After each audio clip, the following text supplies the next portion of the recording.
आज के मुख्य अतिथि Shri Jasbir Singh ji, professor S L. Sharma, doctor Sangeeta Sharma, doctor Nikki Chaturvedi, madam जैसा मीना, स्टाफ के सभी गणमान्य शिक्षक और मेरे प्यारे विद्यार्थियों, आप सभी को मेरा आदाब, नमस्कार। बहुत आभारी हूँ कि आज के इस पावन अनुष्ठान में आप लोगों ने मुझे आमंत्रित किया, क्योंकि इस विश्वविद्यालय के प्रांगण से मेरा बहुत लंबा रिश्ता है। मेरा घर विश्वविद्यालय के पीछे की तरफ है और मुझे अक्सर ऐसा लगता है कि जैसे मेरे घर आंगन का एक विस्तार जो है वो राजस्थान विश्वविद्यालय का कैंपस है। बचपन में मैं अपने पिताश्री की उंगली थाम कर यहाँ पर सवेरे घूमने आया करता था। कुछ वर्ष बीते, उसके बाद मैं अपनी बाल सखा के साथ यहाँ पे अक्सर फल फूल पेड़ देखने या तोड़ने आया करता था।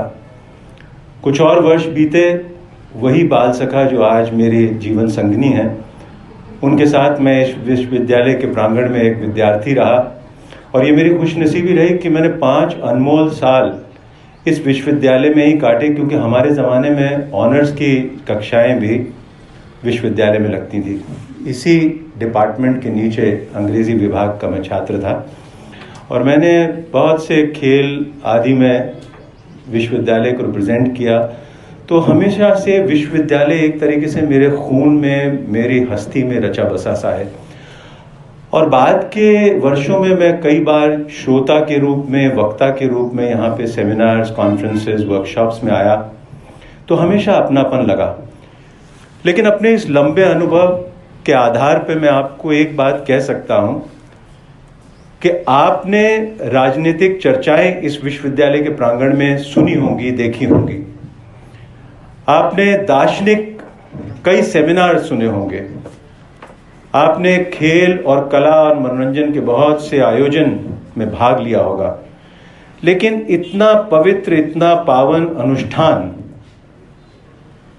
जिसमें कि शिक्षा और आध्यात्म का संगम हो, ऐसा आपने कभी नहीं देखा होगा जैसा कि आज आप यहाँ पे अपने आप में महसूस करने जा रहे हैं शब्द कीर्तन के द्वारा। आप अगर ध्यान देंगे तो आपको पता चलेगा कि ईश्वर की आराधना की अगर हम संगीत में अभिव्यक्ति करते हैं तो उसे कीर्तन कहा जाता है। और कीर्तन की जड़ें, कीर्तन की परंपरा भारतवर्ष में बहुत पुरानी है। रामायण काल से भी पहले से लोग कीर्तन करते आ रहे हैं। लेकिन आज कभी कभी भ्रांतिवश लोग बाग कीर्तन और शब्द कीर्तन को लगभग एक दूसरे का पर्याय मान लेते हैं। ये कुछ अज्ञानतावश होता है।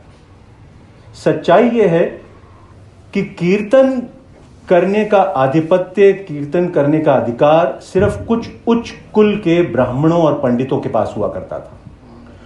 और कीर्तन हमारे समाज में एक प्रकार का ऐसा अनुष्ठान होता था जो कि प्रायोजित होता था। वो राजा के दरबार में या मंदिर में जब किया जाता था तो उसके लिए कीर्तन करने वाले पंडितों को कहीं ना कहीं धन संपदा से सम्मानित किया जाता था। लेकिन एक आम नागरिक उसका एक मूक दर्शक होता था, उसका अपना उसमें कोई योगदान नहीं था। और ये जब तक नानक का जन्म नहीं हुआ तब तक लगभग यही रीति रिवाज चला आ रहा था। नानक जब आए तो उसके बाद शब्द कीर्तन एक प्रकार का जन समूह की आवाज बना और इसकी उत्पत्ति का श्रेय गुरु नानक को जाता है। अब आप पूछेंगे कि शब्द कीर्तन क्या है, तो उससे पहले मैं आपको थोड़ा सा पीछे ले जाना चाहूँगा। हम सभी जानते हैं कि नानक दुनिया भर में जो विशिष्ट संत हुए हैं उनमें से एक हैं। आप अगर पुराने कई तरीके के धर्मों के ग्रंथ पढ़ेंगे, और मैं ये पूरी जिम्मेदारी के साथ कह रहा हूँ क्योंकि मैंने धर्म ग्रंथ पढ़े हैं अलग अलग धर्मों के, तब तक हर एक धर्म ग्रंथ में लीलाओं की, अद्भुत चमत्कारों की बात होती थी। और साथ ही साथ अपने धर्म की बात को मनवाने के लिए कुछ रीति रिवाज, कुछ रूढ़ी तरीके इजाद किए गए थे जिनके ऊपर की पूरा का पूरा जोर दिया जाता था।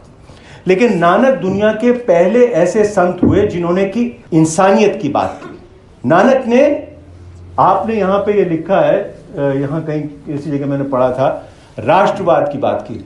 नहीं, नानक ने हमेशा मानवतावाद की बात की, और वो पहले ऐसे आदमी थे जिन्होंने कि इंसान और इंसान में कोई भेद नहीं समझा। और इसीलिए कहा जाता है कि जब उनको 25-30 वर्ष के बीच में आत्मज्ञान हुआ, ब्रह्म प्रकाश हुआ, तो उस समय उन्होंने पहला जो वाक्य बोला वो था, ना हम हिंदू ना हम मुसलमान। और बाद में भी वो यही कहते थे कि ना को हिंदू ना को मुसलमान, वो सबको एक समान मानते थे, एकजुट में पिरोने की कोशिश करते थे। उन्होंने हमेशा पाखंड और जितनी रूढ़िवादिता थी उसके खिलाफ अपनी आवाज उठाई। और जब उनको ये आत्मज्ञान हो गया तो उन्हें लगा कि अपने उपदेश मुझे लोगों के पास लेके जाने चाहिए। अब इसका क्या तरीका हो, इसके लिए उन्होंने एक अनूठा उपयोग किया, संगीत के द्वारा अपने उपदेशों का प्रचार करना। आप में से कुछ लोगों ने जिन्होंने कि इंग्लिश पोइट्री पढ़ी हो, वो शायद पर्सी शेली की एक लाइन है एक पोएम में से। शेली ने बहुत गहरी मनोवैज्ञानिक बात कही थी, music when soft voices die vibrates in memory, यानी ध्वनि तरंगों के खत्म हो जाने के बावजूद भी कहीं ना कहीं आपके मस्तिष्क में, आपकी स्मृति में संगीत गूंजता रहता है। नानक इस बात को, वो क्योंकि इतने बड़े संत थे, शैले से कम नहीं तो 200 साल पहले इस बात को समझ गए थे। उन्हें लगा कि लोगों को अगर अपनी बात पहुंचानी है, वो श्रवण करेंगे संगीत के द्वारा, तो शायद वो बात बहुत अच्छी तरीके से घर कर जाएगी। और तब उनके दो साथी, भाई बाला और भाई मर्दाना, भाई बाला ढोलक बजाते थे, भाई मर्दाना रबाब बजाते थे, और वो तीनों ही बहुत अद्भुत गाते थे। और उन्होंने क्या किया कि हर गली, हर मोहल्ले, हर चौराहे, हर गांव, हर नगर के अंदर जाके अपनी बात को लोगों के बीच में कीर्तन के द्वारा पहुंचाया। अब ये कीर्तन जन समूह का कीर्तन था। वो लोगों को प्रेरित करते थे कि आप हमारे साथ गाएं। मैं आपको भाई मर्दाना के बारे में एक बात बता दूं कि भाई मर्दाना स्वामी हरिदास के गुरु थे। स्वामी हरिदास किसके गुरु थे? तानसेन के और बैजू बावरा के। और आज इस देश में कुछ दिन पहले लता मंगेशकर का देहांत हुआ, लेकिन लता मंगेशकर को वॉइस ऑफ इंडिया कहा जाता है, लेकिन एक इंसान है जिन्हें वॉइस ऑफ गॉड कहा जाता है, गॉड्स ओन वॉइस, वो है रफी साहब, जिनको की दुनिया पूजती है।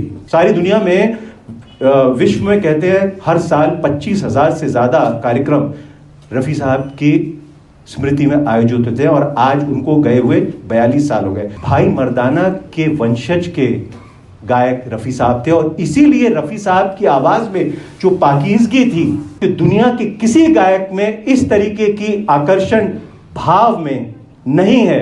हर किसी को, गायक गायिका को छोड़ दीजिए, मैं नहीं कह रहा, ये मुझसे नौशाद, जयदेव, ओपी नैयर और एस.डी. बर्मन ने कहा है कि उनसे ज्यादा भाव अभिव्यक्ति, इतनी सोच की, इतनी आकर्षित। और आप देख लीजिए रफी साहब के भजनों की बात ही कुछ अलग होती है। तो इसलिए ये भाई मर्दाना से मेरे को याद आ गया।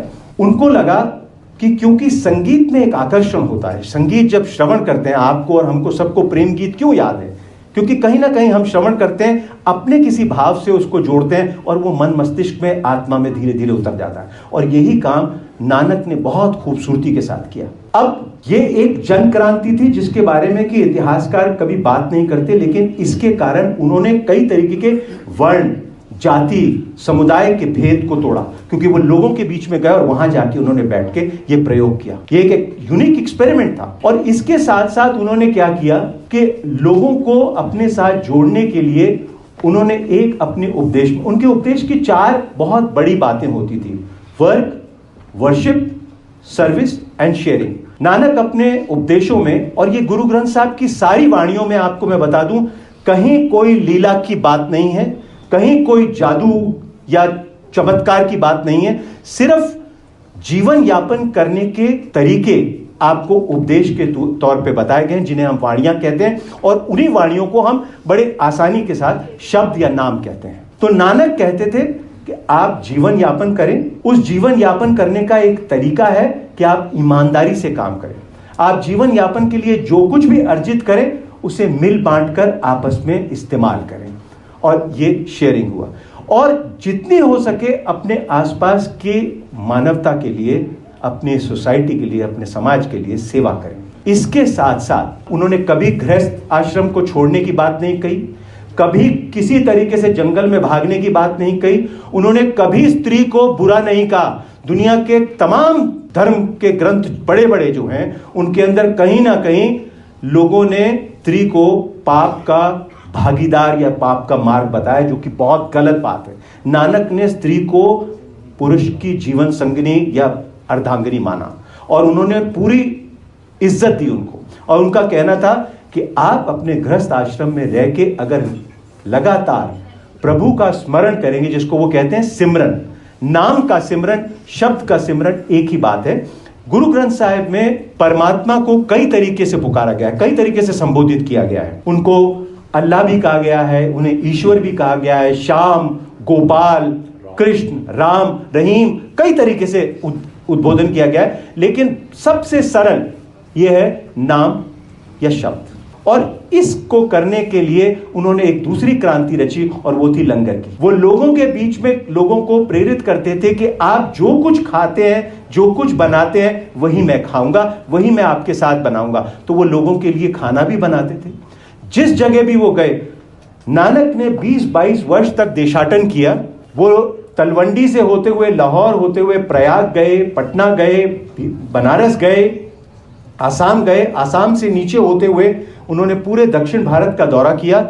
उसके बाद वो श्रीलंका गए और श्रीलंका से जब वो वापस उत्तरोत्तर दिशा में आए तो उन्होंने कर्नाटक, आंध्र प्रदेश, महाराष्ट्र से होते हुए लेह लद्दाख, कश्मीर को लांघ कर वो अफगानिस्तान, ईरान, इराक से होते हुए मक्का, मदीना तक गए। और मैं आपको ये बताना चाहता हूं कि जहां कुरान में और इस्लाम धर्म में संगीत, नृत्य करना पाबंद था, वो कहीं ना कहीं जाके जब मुस्लिम इस्लामिक देशों ने सूफिया कलाम पढ़ने शुरू किए, नातिया संगीत शुरू किया गया, उसकी प्रेरणा उन्हें नानक के शब्द कीर्तन ने दी। और इसीलिए ये देखना बहुत जरूरी है कि शब्द कीर्तन सिर्फ इंसानियत का संदेश देता है। शब्द कीर्तन आपका, हमारा किसी भी समुदाय से कोई लेना देना नहीं है। वो इंसानियत की आवाज है, जन समूह की आवाज है। और नानक ने इसको फैलाने में इतनी बड़ी एक क्रांति की, लंगर की। और लंगर को वो क्या कहते थे कि जैसा है, जो है, उस भोजन को हम सब मिल बांट के बनाएंगे और खाएंगे। क्यों? क्योंकि ये गुरु प्रसादी है। प्रकृति ने जो कुछ हमें नेमत दी है वो सब परमात्मा की कृपा है, वो गुरु की प्रसादी है।